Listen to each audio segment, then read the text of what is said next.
لا بەردەوامی ئامادەکاریەکان بۆ بەڕێوەچوونی کۆنگرەی چوارەمی کۆمەڵی ئیسلامی لیژنەی باڵای ئامادەکاری کۆنگرە لە مەڵبەندی حوتی چەمچەماڵی کۆمەڵی ئیسلامی کۆنفرانسە ناوچەیەکانیان بەڕێوە برد. کاتیایدا بە ئامادەبوونی ژمارەیەکی بەرچاو لە ئەندامانی کۆنفرانس ئەندامانی کۆنگرە و بەرپرسی نوێی مەڵبەند هەڵبژێردران. مامۆستا جەزا ئەحمەد بە بەرپرسی مەڵبەند هەڵبژێردرایەوە. ئێمە وەکو ئەنجومەنی خوشکان ئەمڕۆ بەشداریمان کرد لە کۆنفڕانسی مەڵبەندی حوتی چەمچەماڵی کۆمەڵی ئیسلامی. بەڕاستی کارەکانی کۆنفرانس بە شێوەیەکی زۆر جوان بەڕێوەچوو و بڕگەکانی بە جوانی لەلایەن ئەندامانەوە پەسەند کراون و دەستخۆشیان لێ یەکەم بۆ لێژنەی باڵای ئامادەکاری کۆنگرە.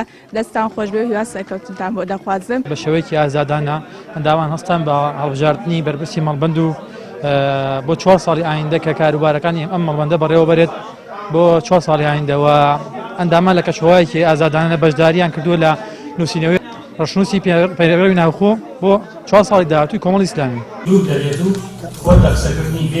لە ئێستادا کۆنفرانسە ناوچەیەکان لە 6 مەڵبەندی کۆمەڵی ئیسلامی بە شێوەیەکی سەرکەوتوانە کۆتاییان هاتووە. بڕیاریشە لە ڕۆژانی ئایندەدا کۆنفرانسە ناوچەیەکانی کۆنگرەی چوارەمی کۆمەڵی ئیسلامی لە 6 مەڵبەندی دیکە بەڕێوە بچن بە مەڵبەندی هەندەرانیشەوە.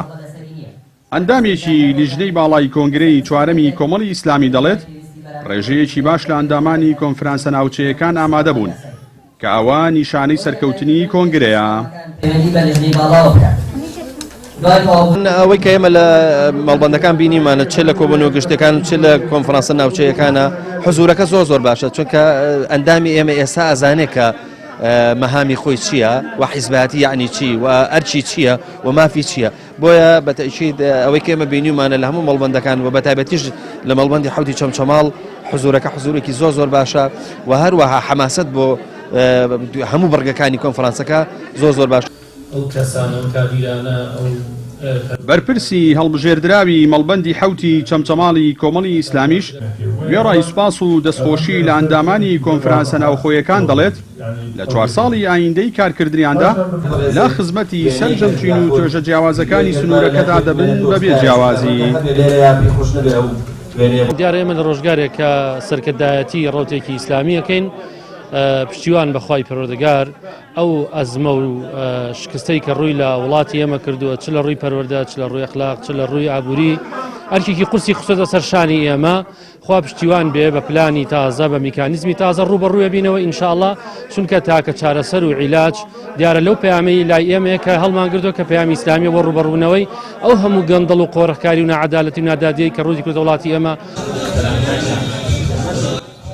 لە ئێستادا کۆمەڵی ئیسلامی کوردستان لەسەر ئاستی ناوخۆی هەرێم و دەرەوە خاوەنی 12 مەڵبەند و 105 ئەنجومەنە.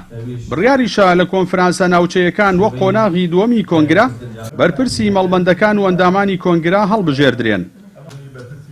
لای خۆیشیانەوە ئەندامان و لایەنگرانی کۆمەڵی ئیسلامی باگەشببینیەوە لە کۆنگرەی چوارەمی حیزبەکەیان دەڕوانن.